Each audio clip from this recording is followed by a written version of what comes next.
بسم اللہ الرحمن الرحیم الحمد للہ رب العالمین والصلاة والسلام علی سید الانبیاء والمرسلین سیدنا و مولانا محمد وعلی آلہ واصحابہ اجمعین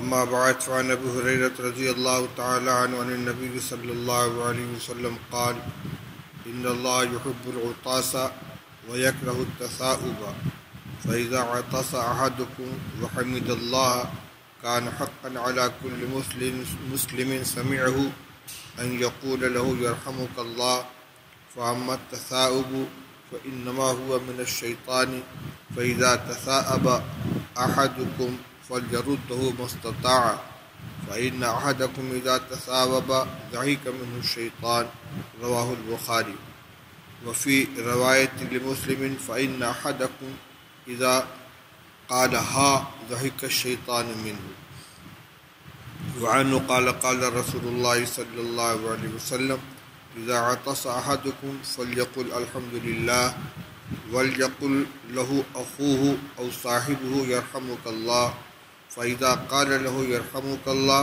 فليقل يهديكم الله ويصلح بالكم رواه البخاري او كما قال رسول الله صلى الله عليه وسلم۔ محترم بزرگوں، عزیزوں اور بھائیوں، اسلام کا کمال اور کامل اسلام پر عمل کرنے کا تقاضا یہ ہے کہ فرائض و واجبات کے ساتھ ساتھ ہم سنتوں کا بھی اہتمام کریں، مستحبات کی بھی رعایت کریں، آداب کا بھی خیال رکھیں۔ شریعت اسلامیہ کی جامعیت یہ ہے کہ اس میں روزمرہ کے پیش آنے والے حالات اور انسان پہ گزرنے والی کیفیات کے بھی آداب اور ان کے احکام بیان فرما دیے گئے ہیں۔ مثال کے طور پر چھینک آنا، جمائی آنا، یہ انسانی فطرت کا تقاضا ہے۔ اس میں مومن، غیر مومن، مسلم، غیر مسلم، عربی، عجمی، تندرست، بیمار، مرد، عورت، کم عمر، عمر رسیدہ، کسی کا کوئی امتیاز نہیں ہے۔ فطری ضرورت اور جسمانی تقاضا ہونے کے باوجود نبی کریم صلی اللہ علیہ وسلم نے اس سلسلے میں جو ہدایات دی ہیں ان میں اس سے متعلق چند روایات کا ترجمہ آپ کے سامنے پیش کر رہا ہوں۔ اگر کوئی عمل انسان کرتا ہے اور شریعت کے حکم، نبی کریم صلی اللہ علیہ وسلم کی ہدایت پر عمل کرنے کی نیت سے، اتباع سنت کی نیت سے اس عمل کو انجام دیتا ہے جس کی اس موقع پر ہدایت دی گئی ہے، تو وہ فطری طور پر وجود میں آنے والا عمل بھی عبادت بن جاتا ہے۔ جو میں نے روایتیں دو آپ کے سامنے پڑھی ہیں، اس کا تعلق چھینک اور جمائی سے ہے۔ پہلی روایت حضرت ابو ہریرہ رضی اللہ تعالیٰ عنہ کی ہے۔ فرماتے ہیں کہ رسول اللہ صلی اللہ علیہ وسلم نے ارشاد فرمایا، اللہ تعالیٰ چھینکنے کو پسند فرماتے ہیں اور جمائی لینے کو ناپسند فرماتے ہیں۔ چھینک آنے سے انسان کے اندر چستی پیدا ہوتی ہے، دماغ کے اندر جو رطوبتیں جمع ہوتی ہیں وہ نکل جاتی ہیں، نیند کا اثر کم ہوتا ہے، سستی گھٹتی ہے، بدن میں چستی آتی ہے۔ اس لیے اس موقع پر الحمدللہ کہنے کا حکم دیا گیا ہے، اللہ کا شکر ادا کیا جائے۔ وَيَكْرَهُ التَّثَاؤُبَ، اور جمائی لینے کو ناپسند فرماتے ہیں، کیونکہ جمائی اس وقت آتی ہے جب انسان کے اوپر نیند کا غلبہ ہوتا ہے، اندر سے بخارات دماغ کی طرف چڑھتے ہیں، سستی آنے لگتی ہے، اور عموماً جمائی آنے کے بعد آدمی کے اندر ایک غفلت کسی اور سستی کسی کیفیت پیدا ہو جاتی ہے، اس لیے اس کو پسند نہیں کیا گیا۔ پھر دونوں کے آداب بتلائے گئے۔ آپ نے فرمایا اما التثاؤب فإنما هو من الشیطان فإذا عطس أحدكم وحمد الله كان حقا على كل مسلم سمعه أن يقول له يرحمك الله۔ جب چھینک اللہ کو پسند ہے اور جمائی اللہ کو ناپسند ہے، فرمایا کہ جب تم میں سے کسی کو چھینک آئے اور وہ الحمدللہ کہے تو ہر وہ مسلمان جو اس کو سنے اس کی یہ ذمہ داری ہے کہ وہ اس سے یرحمک اللہ کہے، یعنی چھینکنے والا الحمدللہ کہے، اللہ کا شکر ہے، اور جو سنے اس کو اس کے الحمدللہ کہنے کو وہ یرحمک اللہ کہے، اللہ تیرے اوپر رحمت نازل فرمائے۔ اگلی روایت میں اس میں کچھ اور اضافہ آ رہا ہے، فَأَمَّا التَّثَاؤُبُ فَإِنَّمَا هُوَ مِنَ الشَّيْطَانِ، لیکن جمائی یہ شیطان کے اثر سے ہوتی ہے۔ فَإِذَا تَثَاوَبَ أَحَدُكُمْ فَلْيَرُدَّهُ مَا اسْتَطَاعَ، جب کسی کو جمائی آنے لگے تو جہاں تک ہو سکے اس کو دفع کرے، روکنے کی کوشش کرے، منہ نہ کھلے۔ فَإِنَّ أَحَدَكُمْ إِذَا تَثَاوَبَ ضَحِكَ مِنْهُ الشَّيْطَانُ، کیونکہ تم میں سے جب کسی کو جمائی آتی ہے تو شیطان اس سے ہنستا ہے، اس کو خوشی ہوتی ہے، اس لیے کہ وہ چاہتا ہے کہ انسان غفلت کا شکار ہو، اللہ کے ذکر سے اور نیک اعمال سے باز رہے، اور یہ جمائی کے بعد آنے والی سستی اس کے مقصد کے اندر معاون ملتی ہے۔ مسلم شریف کی ایک روایت میں ہے، فَإِنَّ أَحَدَكُمْ إِذَا قَالَ ہَا ضَحِكَ الشَّيْطَانُ مِنْهُ، تمہیں کوئی جب جمائی لینے کے وقت منہ کھول کر ہا کرتا ہے تو شیطان اس سے ہنستا ہے، اس کو مزہ آتا ہے۔ وعنہ قال قال رسول اللہ صلی اللہ علیہ وسلم اذا عطس احدکم فلیقل الحمد للہ ولیقل له اخوه او صاحبه یرحمک اللہ فاذا قال له یرحمک اللہ فلیقل یہدیکم اللہ ویصلح بالکم، رواہ البخاری۔ ابو ہریرہ رضی اللہ تعالیٰ عنہ کی دوسری روایت ہے کہ رسول اللہ صلی اللہ علیہ وسلم نے ارشاد فرمایا کہ تم میں سے جب کسی کو چھینک آئے تو وہ الحمدللہ کہے، اور اس کا ساتھی اس کے جواب میں یرحمک اللہ کہے۔ جب وہ اس سے یرحمک اللہ کہے تو چھینکنے والے کو چاہیے کہ وہ یوں دعا دے، یہدیکم اللہ ویصلح بالکم۔ الحمدللہ کا معنی تو معلوم ہے، اللہ کا شکر ہے، یہ چھینک آنے پر اللہ کا شکر ادا کیا گیا۔ اس کے جواب میں سننے والا اس کو دعا دیتا ہے کہ اللہ تیرے اوپر رحمت نازل فرمائے، تیرے ساتھ رحم کرم کا معاملہ فرمائے، اور چونکہ اس نے اس کو دعا دی ہے لہذا اس کے بدلے میں چھینکنے والا کہتا ہے یہدیکم اللہ ویصلح بالکم، اللہ تمہیں سیدھے راستے پر چلائے اور تمہارے حالات کو درست رکھے، جس میں یہ بھی شامل ہے کہ تم نے جو دعا کی ہے وہ دعا میرے حق میں قبول ہو۔ اب یہ کہ چھینک آنے پر الحمدللہ کیوں کہا جاتا ہے، اس کی متعدد وجہیں علماء کرام نے لکھی ہیں۔ ایک تو وہی جو میں نے ابھی عرض کی کہ اس کی وجہ سے چستی پیدا ہوتی ہے، سستی دور ہوتی ہے۔ بعض علماء نے فرمایا کہ چھینک جس وقت آتی ہے تو اس وقت تھوڑی دیر کے لیے، لمحے بھر کے لیے دل کی حرکت رک جاتی ہے۔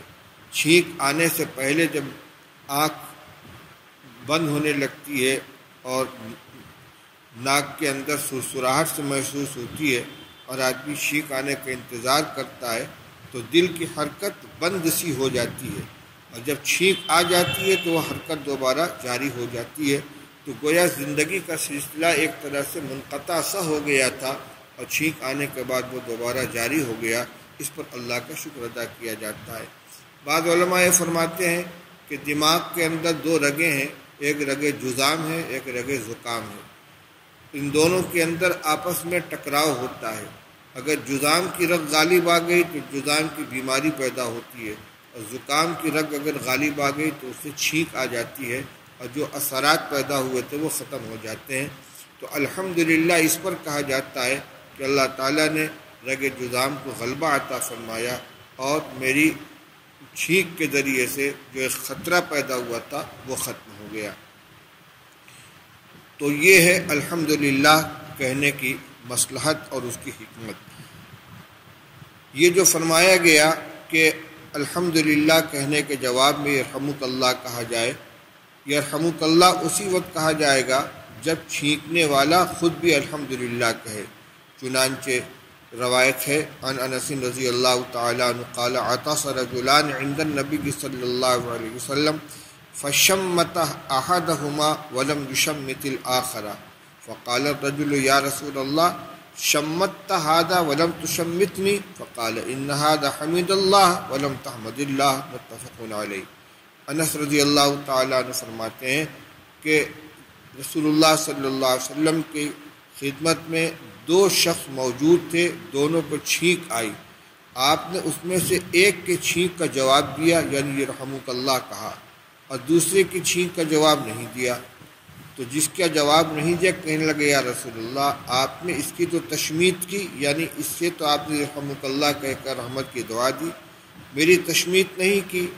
آپ نے فرمایا اس نے الحمدللہ کہا تھا تو میں نے یرحمک اللہ کہا، تم نے یرحمک اللہ الحمدللہ نہیں کہا، اس لیے میں نے یرحمک اللہ نہیں کہا۔ چنانچہ ایک روایت میں اور وضاحت ہے، عن ابی موسیٰ رضی اللہ تعالیٰ عنہ قال سمعت رسول اللہ صلی اللہ علیہ وسلم یقول اذا عطس احدکم فحمد اللہ فشمتوه وان لم يحمد اللہ فلا تشمتوه، رواہ مسلم۔ ابو موسیٰ اشعری رضی اللہ عنہ فرماتے کہ رسول اللہ صلی اللہ علیہ وسلم نے فرمایا کہ جب تم میں سے کسی کو چھینک آئے اور وہ الحمدللہ کہے تو تشمیت کرو، یعنی اس کے جواب میں یرحمک اللہ کہو، اور اگر وہ الحمدللہ نہ کہے تو تم یرحمک اللہ بھی مت کہو۔ وعن سلمة بن الأكوع أنه سمع النبي صلى الله عليه وسلم وعطس رجل عنده فقال له يرحمك الله ثم عطس الأخرى فقال الرجل مذكوم، رواہ مسلم۔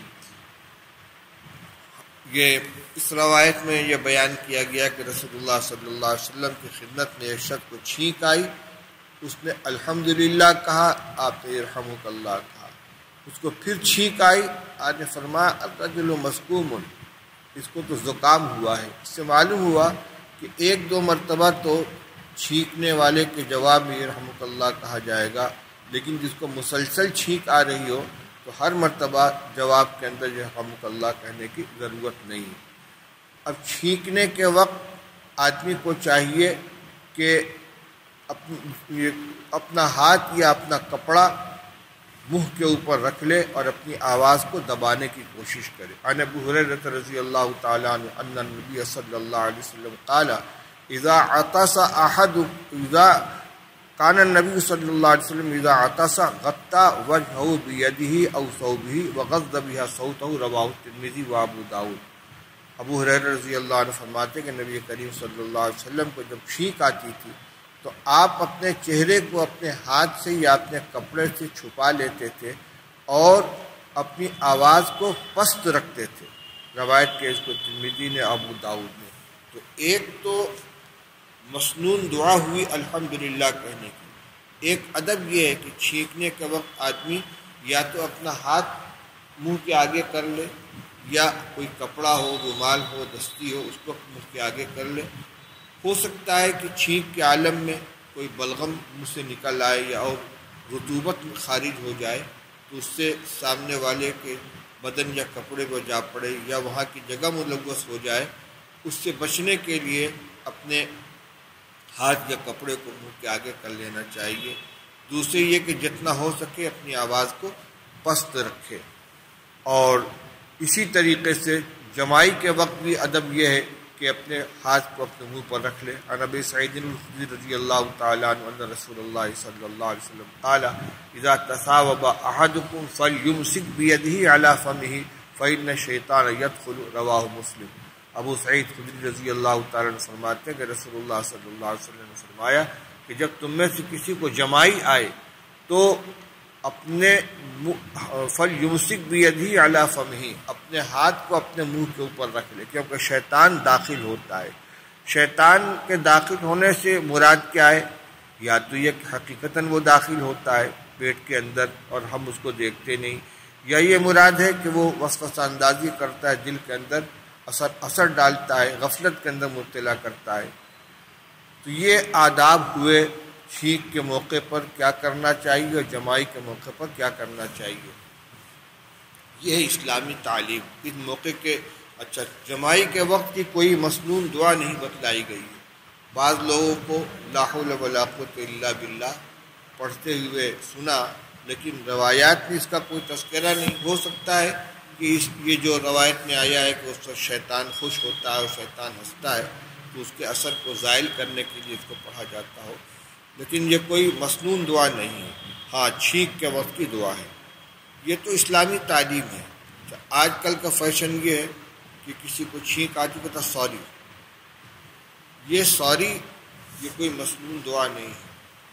غالباً اس کا منشا یہ ہوگا کہ چھینکنے والے کے چھینکنے سے سامنے والے کو کچھ وحشت سی پیدا ہوئی یا سلسلہ کلام منقطع ہو گیا تو اس کے اوپر سوری بولا جاتا ہے. لیکن اس میں معافی مانگنے کی کوئی چیز نہیں ہے. خود جو اپنا عمل ہے وہ کر لے کہ اپنے ہاتھ کو یا کپڑے کو منہ کے اوپر رکھ لے اور اس کے بعد آواز زیادہ بلند نہ کرے، پست آواز کے ساتھ چھینکا جائے، پھر اللہ کا شکر ادا کرے اور سامنے والا اس کے جواب کے اندر یرحمک اللہ کہے.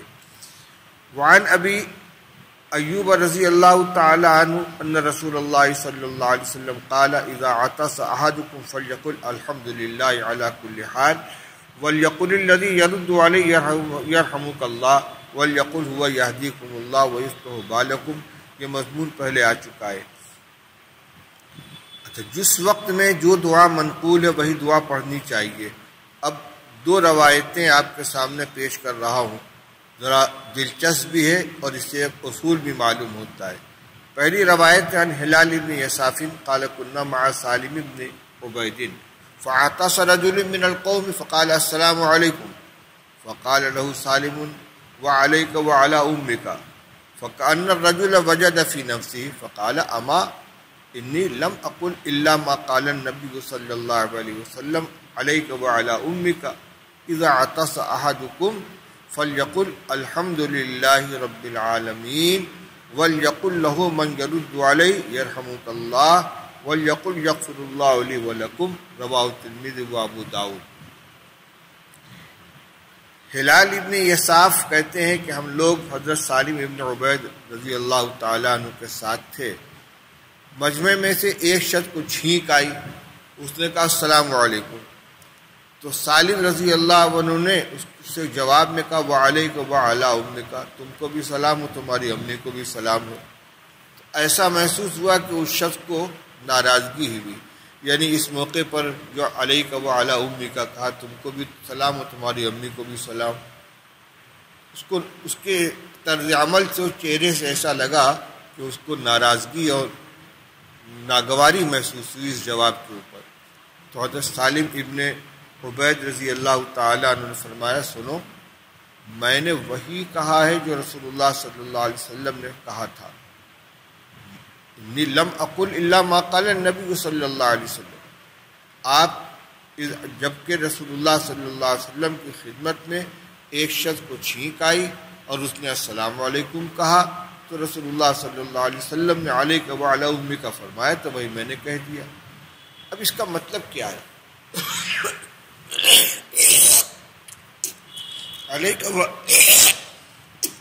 علیک وعلی امک اس موقع پر اس جملے کے استعمال کی مصلحت کیا ہے؟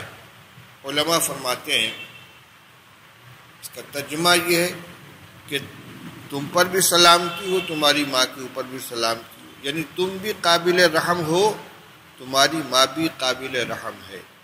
تمہیں اتنا بھی نہیں پتہ کہ چھینک آنے کے وقت کیا کہنا چاہیے. تم الحمدللہ کہنے کے بجائے السلام علیکم کہہ رہے ہو. اور تمہاری ماں بھی قابل رحم ہے. یہ چیزیں تو ماؤں کو اپنے بچوں کو بچپن کے اندر سکھا دینی چاہیے. اس بیچاری نے تم کو اتنا بھی نہیں سکھایا کہ چھینک آنے کے وقت کیا کہنا چاہیے. اللہ تم پر بھی رحم کرے، تمہاری ماں کے اوپر بھی رحم کرے. اس کے بعد رسول اللہ صلی اللہ علیہ وسلم نے تلقین فرمائی کہ جب تم میں سے کسی کو چھینک آئے تو الحمدللہ رب العالمین کہے، اور اس کے جواب میں کہنے والا یرحمک اللہ کہے، اور پھر چھینکنے والا یغفر اللہ لی ولکم کہے. اس سے معلوم ہوتا ہے کہ یہ جو الحمدللہ کا لفظ ہے اس میں گنجائش ہے. ایک پہلے تو آیا صرف الحمدللہ، دوسری جگہ آیا الحمدللہ علی کل حال، تیسری جگہ آیا الحمدللہ رب العالمین. تو الحمدللہ اس کا بنیادی حصہ ہے اور اتنے پر اکتفا بھی کیا جا سکتا ہے، اور اس کے ساتھ الحمدللہ علی کل حال اور الحمدللہ رب العالمین اس انداز سے بھی کہا جا سکتا ہے. اب اسی سلسلے کی ایک روایت اور سنیے. النافع ان رجلا عطس الى جنب ابن عمر فقال الحمد لله والسلام على رسول الله قال ابن عمر وانا اقول الحمد لله والسلام على رسول الله ليس هكذا علمنا رسول الله صلى الله عليه وسلم ليس هكذا علمنا رسول الله صلى الله عليه وسلم ان نقول الحمد لله على كل حال رواه الترمذي وقال هذا حديث غريب۔ حضرت نافع جو عبداللہ ابن عمر رضی اللہ تعالیٰ عنہ کے مولا اور تلمید خاص ہیں، خادم خاص ہیں، وہ کہتے ہیں کہ حضرت عبداللہ ابن عمر رضی اللہ تعالیٰ عنہ کے قریب ایک شخص کو چھینک آئی، اس نے کہا الحمدللہ والسلام علی رسول اللہ، اللہ کا شکر ہے اور رسول اللہ صلی اللہ علیہ وسلم پر سلام ہو۔ تو عبداللہ ابن عمر رضی اللہ تعالیٰ عنہ نے فرمایا وَأَنَا أَقُولُ الْحَمْدُلِلَّهِ وَالسَّلَامُ عَلَى رَسُولِ اللَّهِ، میں بھی الحمدللہ کہتا ہوں اور السلام علی رسول اللہ بھی کہتا ہوں، لیکن معاملہ اس طرح نہیں، یعنی یہ سلام کا موقع نہیں ہے، اس موقع پر تو صرف الحمدللہ کہنا ہے۔ علمنا رسول اللہ صلی اللہ علیہ وسلم ان نقول الحمدللہ علی کل حال، ہمیں رسول اللہ صلی اللہ علیہ وسلم نے یہ تعلیم دی ہے کہ جب چھینک آئے تو الحمدللہ علی کل حال کہیں گے۔ اس سے ایک ضابطہ مستنبط ہوتا ہے، قاعدہ نکلتا ہے کہ کسی کام کے کرنے کے لیے، درست ہونے کے لیے یہ کافی نہیں ہے کہ وہ عمل اپنی ذات سے اچھا ہے، بلکہ یہ بھی دیکھنا چاہیے کہ شریعت کے اندر اس کا وہ محل ہے یا نہیں۔ اب اذان دے رہے ہیں تو اذان شروع کرنے سے پہلے الصلاۃ والسلام علیک یا رسول اللہ، اذان ختم ہونے کے بعد الصلاۃ والسلام علیک یا رسول اللہ، کیا صحابہ کرام رضی اللہ تعالیٰ عنہ درود شریف نہیں پڑھتے تھے؟ ان کو رسول اللہ صلی اللہ علیہ وسلم سے محبت نہیں تھی؟ لیکن پورے ذخیرہ احادیث میں دیکھ لیا جائے، کہیں بھی کسی بھی صحابی نے یا آپ کے زمانے میں یا آپ کے بعد مسجد نبوی یا حرم شریف کی مسجد میں کسی مؤذن نے اذان دینے سے پہلے سلام پڑھا ہو؟ اب کوئی اگر ٹوکے تو کہیں گے ہم کون سا غلط کام کر رہے ہیں، سلام ہی تو پڑھ رہے ہیں۔ تو یہاں بھی تو یہی ہوا تھا، چھینکنے والے نے الحمدللہ کے ساتھ السلام علی رسول اللہ کہا تھا، لیکن عبداللہ ابن عمر رضی اللہ تعالیٰ نے اس کو ٹوک دیا کہ یہ سلام کا موقع نہیں ہے، سلام کا جو موقع ہے وہاں سلام پڑھا جائے گا، وہاں سلام کیا جائے گا۔ اوپر کی روایت میں بھی آیا ہے ایک مسلمان دوسرے مسلمان سے ملے تو السلام علیکم کہے، اور سلام کرنے پر 10 نیکیاں ملتی ہیں، لیکن رسول اللہ صلی اللہ علیہ وسلم کے سامنے چھینکنے والے نے جب السلام علیکم کہا تو آپ نے فرمایا علیک وعلی امیک، تو بھی قابل رحم، تیری ماں بھی قابل رحم۔ تو دیکھیں سلام بہت برکت کی چیز ہے، نیکی اور نیکی کا عمل ہے، دعا ہے، لیکن چھینکنے کے موقع پر سلام منقول نہیں ہے، لہذا اس موقع پر سلام نہیں کیا جائے گا۔ اسی طرح درود شریف ہے، صلاۃ و سلام ہے، اس کے مواقع ہیں، ان مواقع پر اس کو پڑھا جائے گا۔ بے موقع پڑھنا اور خاص طور سے ایسے کسی عمل کے وقت کہ جہاں کوئی طریقہ منقول ہے، آداب منقول ہے، وہاں پر اس کو شامل کرنا یہ شریعت کی مزاج سے ناواقفیت ہے، غلط ہے۔ تو کسی کام کے فی نفس ہی صحیح درست ہونے کے لیے اتنا کافی نہیں ہے کہ وہ کام صحیح ہے کہ غلط ہے، بلکہ یہ بھی دیکھنا ہوگا کہ اس کام کا وہ موقع ہے یا نہیں۔ یہ چند آداب آپ کے سامنے آئے ہیں، جس میں ایک تو چھینکنے کے آداب آ گئے کہ جس کو چھینک آئے تو اس کو چاہیے کہ اپنے منہ پر کپڑا یا ہاتھ رکھ لے اور اپنی آواز کو پست رکھنے کی کوشش کرے، اور جب چھینک آ جائے تو الحمدللہ کہے، کم سے کم الحمدللہ، ورنہ الحمدللہ علی کل حال اور الحمدللہ رب العالمین بھی منقول ہے۔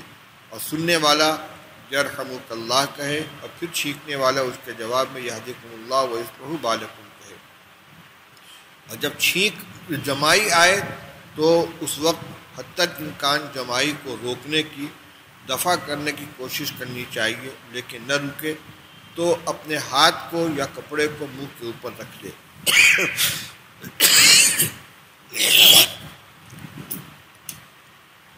بعض علماء نے ایک تجربہ لکھا ہے کہ جب جمائی کا احساس ہو کہ جمائی آئے گی تو یہ سوچے تصور کرے آدمی کہ انبیاء علیہ السلام کو جمائی نہیں آتی تھی، بس جمائی رک جائے گی، اور یہ بار بار کا تجربہ ہے، لیکن شروع ہونے کے بعد نہیں، جب احساس ہو کہ جمائی آئے گی، پہلے سے آدمی کو محسوس ہونے لگتا ہے، اس وقت کے تصور کر لے کہ انبیاء علیہ السلام کو جمائی نہیں آتی تھی، تو وہ اثر ختم ہو جائے گا۔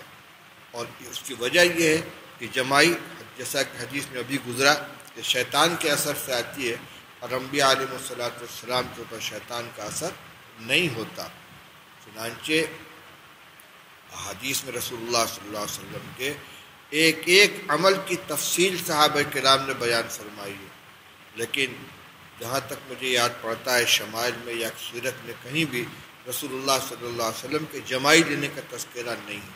تو جمائی آنے کے پہلے جب اثر محسوس ہو، یہ خیال کر لینے سے کہ جمائی آئے گی، یہ خیال کرے کہ نبی علیہ السلام کو جمائی نہیں آتی تھی، تو انشاءاللہ جمائی نہیں آئے گی۔